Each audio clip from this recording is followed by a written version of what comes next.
Yay! On se revoit encore pour une autre vidéo. J'espère que vous allez bien comme d'habitude. C'est mon entrée un petit peu plate parce que j'ai pas d'autres entrées. Donc on commence comme ça. Est-ce que vous êtes prête? Tenez-vous.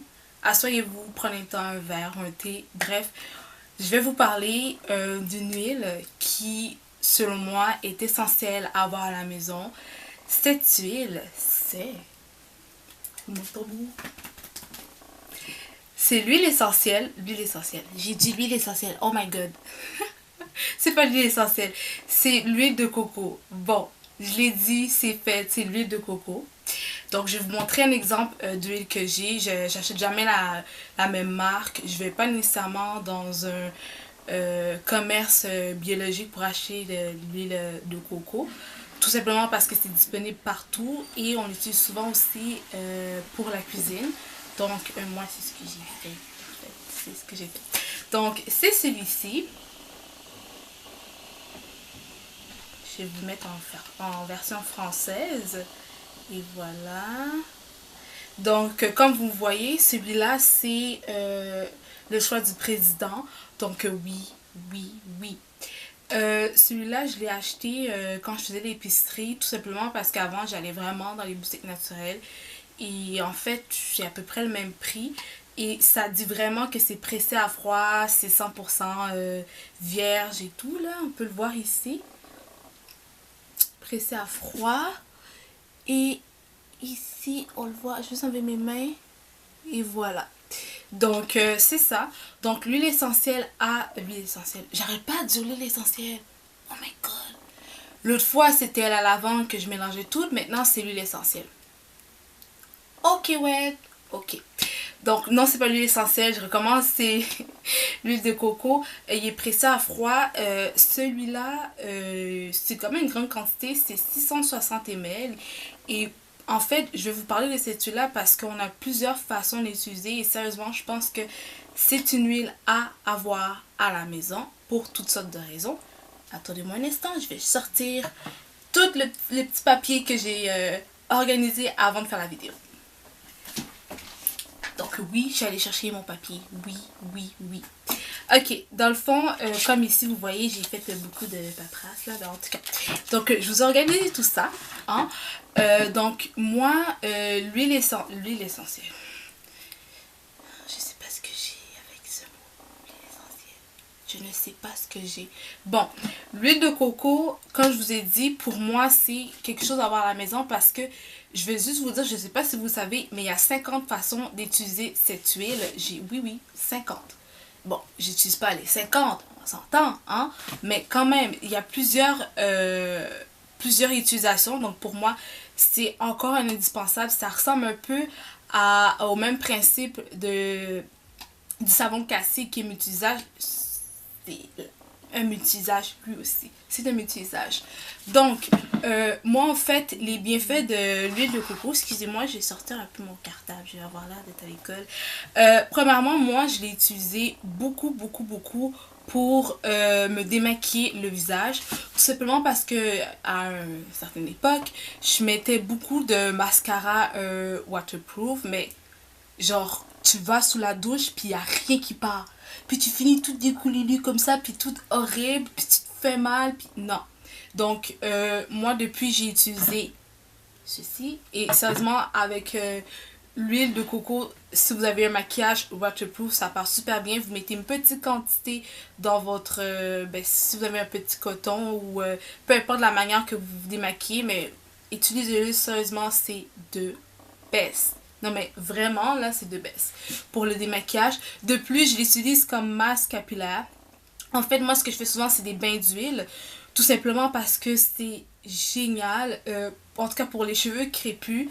Pour tout type de cheveux mais pour les cheveux crépus je sais qu'on a souvent tendance à avoir les cheveux secs. Donc moi je le pose 30 minutes. Puis après ça ben je reste hein. Je reste. Donc c'est quelque chose que je fais soit avant le shampoing ou après je l'utilise comme revitalisant pour tout simplement faire briller mes cheveux. Et j'utilise souvent sur les pointes de mes cheveux. Mais pas ici parce qu'on s'entend, j'ai mis des rallonges. Hein? Vous savez, j'ai mis des rallonges. Mais quand j'ai mes vrais cheveux naturels, en fait, je les mets souvent sur les pointes de mes cheveux tout simplement parce que je veux pas que mes pointes s'abîment. Donc ça aussi c'est une autre chose qui est tout à fait géniale pour les pointes abîmées. Après, ça prévient les rides tout simplement parce que en fait, elle contient des vitamines qui permettent de prévenir. On peut pas dire qu'elle va faire éliminer complètement. Non, mais si vous voulez utiliser une méthode naturelle, puis vous voulez pas vous acheter un produit anti-âge parce que vous avez mon âge, puis vous n'avez pas envie, l'huile de coco est une alternative que vous pouvez utiliser pour atténuer ou prévenir les rides. Après ça, j'ai parlé déjà que ça hydratait les cheveux, ça je l'ai déjà dit. Désodorant naturel. Quand je veux dire désodorant naturel, c'est parce que l'huile de coco a la propriété antibactérienne, donc contre les bactéries, contre la formation des bactéries. Donc, si vous êtes à la maison, vous voulez pas mettre de désodorant, ou vous voulez pas mettre des produits chimiques, ben, vous avez tout simplement... Vous prenez oui, oui, oui.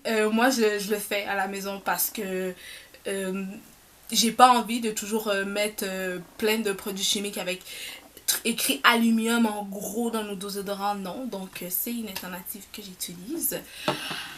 Après ça, ongles et pédicure. Ben, tout simplement parce que ça renforce l'ongle, donc ça favorise la croissance des ongles. Et après rasage, ça c'est quelque chose de tellement génial. Oh my god. Vraiment, c'est super génial comme après rasage, tout simplement parce que, je vais pas vous mentir, j'utilise le rasage par lame, en fait, avec vraiment la petite lame. C'est pas ce qui est le meilleur, j'avoue, mais je le fais. Et ça a tendance à assécher la peau, parce que veux pas, c'est comme un petit couteau, tu sais, c'est une lame, on va pas se mentir. Donc ça a tendance à assécher, donc à noircir en fait, par exemple, sous mes aisselles, chose qui est totalement horrible. Donc ce que je fais, c'est que je l'utilise après, puis ça permet d'hydrater, donc ça permet de favoriser en fait la cicatrisation et de diminuer la couleur plus foncée en fait, parce que c'est pas très très joli.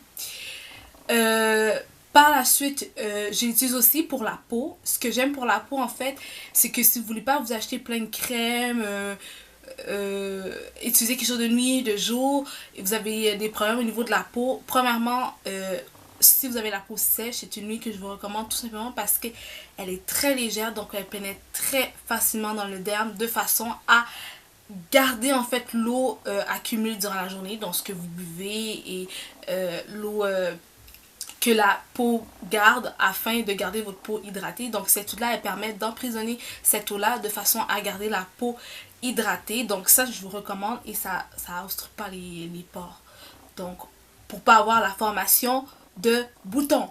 Est-ce que vous comprenez? Oui, good. Parfait. De plus, souvent, moi, ce que je fais pour faire une alternative avec mes dentifrices, c'est que j'utilise l'huile de coco et le bicarbonate de soude, tout simplement parce que, comme je vous ai dit, l'huile de coco est une huile qui est antibactérienne, donc qui est contre la formation des bactéries, ce qui donne la mauvaise haleine. Je ne sais pas si vous le savez, ça donne la mauvaise haleine. Bref. Donc, si je l'utilise avec le bicarbonate de soude, tout simplement pour permettre de blanchir mes dents. Donc, ça, c'est quelque chose que je fais. Comme j'avais peut-être dit avant, mais je vais mettre de l'emphase dessus, ce que j'aime avec l'huile de coco, c'est qu'elle permet de stimuler en fait le follicule pileux, donc tout ce qui est poils, là, vraiment cheveux, cils et sourcils. Donc moi je renforce ça avec l'huile de ricin tout simplement pour favoriser la croissance des cheveux, la croissance des cils, on les voit pas les cils, mais des cils et des sourcils. Donc ça c'est quelque chose que je fais à tous les soirs au niveau des cils et des sourcils. C'est génial, c'est vraiment génial. De plus, j'avais parlé aussi que pour la peau ça permettait de garder l'hydratation, mais il faut que je rajoute aussi que ça permet d'atténuer oh my god! Ça permet donc d'atténuer les rougeurs. De plus, elle a un peu les mêmes effets que l'aloès au niveau de l'après-soleil. Donc après l'exposition de soleil, si vous voyez quelques petites rougeurs ou petites brûlures mineures, l'huile de coco est aussi efficace que l'aloès. l'autre chose que je voulais rajouter par rapport aux rides, les rides, en fait, quand je disais que ça pouvait prévenir, tout simplement parce que l'huile de coco a en elle les vitamines nécessaires pour permettre d'atténuer ou de prévenir, qui veut dire la vitamine A et la vitamine E, c'est deux baisses, hein. Donc, c'est ça, j'utilise aussi pour les contours de mes yeux le soir. Ça me tente pas d'acheter de mes produits pour les yeux, pour ci, pour ça, pour les cheveux, puis ça me tente pas. Donc, je l'utilisais souvent pour les contours de mes yeux qui sont, c'est la partie la plus sensible de la peau, vu que, veut pas, on se rapproche de l'œil. Donc, c'est très important.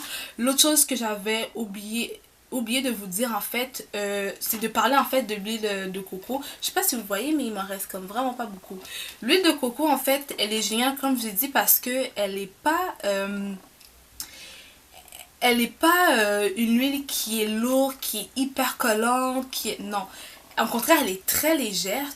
Et il y a une petite particularité avec l'huile de coco, c'est que quand on est dans une température qui est un petit peu plus élevée que 23, là, je sais pas si je mens. Là. Ah, ils disent à l'état solide à moins de 22. Bon, ça veut dire que depuis qu'il est plus que 23 degrés, il se met à l'état liquide, comme en ce moment. En ce moment, il fait chaud, ok? Et même si j'ai pas mis d'air climatisé, rien, il fait chaud, donc l'huile est liquide. Donc, si vous voulez que cette huile-là reste solide, vous pouvez le mettre dans un frigidaire. Sinon, elle devient vraiment à l'état liquide. Ça, c'est sa petite particularité. Pourquoi je dis ça? Parce qu'il y en a plusieurs, comme moi, par exemple, j'utilisais pour faire des baumes à lèvres. Non. Non, non, non, non. Faire des baumes à lèvres avec ce produit-là, toute seule, c'est pour moi, ça a été une expérience pas catastrophique, mais que je ne referai pas. Parce qu'en fait, vu qu'elle devient liquide, hein, ça va devenir liquide dans votre petit pot. Donc, vous allez mettre ça dans... Tu sais, vous allez prendre de l'huile puis le mettre sur les lèvres. Non, pas vraiment.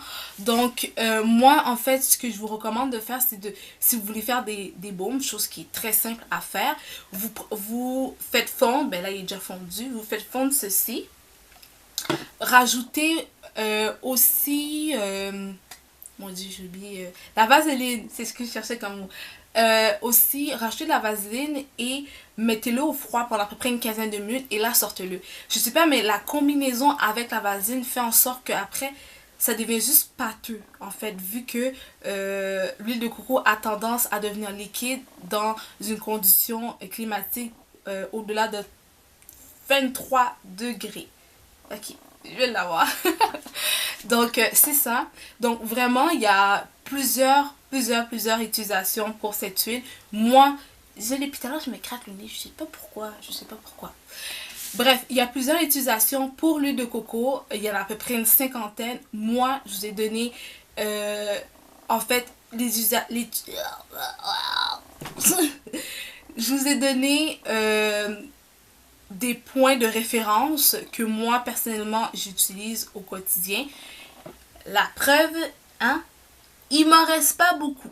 Parce que vous voyez, il me reste en fait rien. Donc, je suis due pour m'en acheter un autre, oui. Vraiment, c'est l'huile de coco, c'est une huile que moi, personnellement, je recommande d'avoir à la maison. Tout simplement à des fins cosmétiques ou même en cuisine. Mais avec la pâtisserie, je vous recommande. Oh mon dieu, les biscuits avec cette huile, c'est génial. Tu vois qui parle des biscuits? Oui, oui, oui. Je suis un peu gourmande. Donc, j'espère que vous avez aimé la vidéo. Dites-moi en fait si vous avez déjà utilisé l'huile de coco. Parce que moi, je pense que le monde commence beaucoup à en parler. Mais est-ce que vous savez ces utilisations-là que j'ai nommées? Je ne sais pas.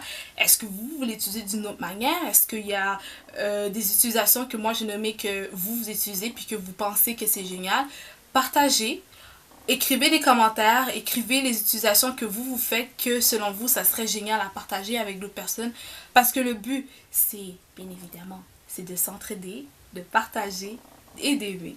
Donc, sur ce, prenez soin de vous, soyez en santé, mangez bien, faites du sport, aimez votre environnement hein, et vous-même.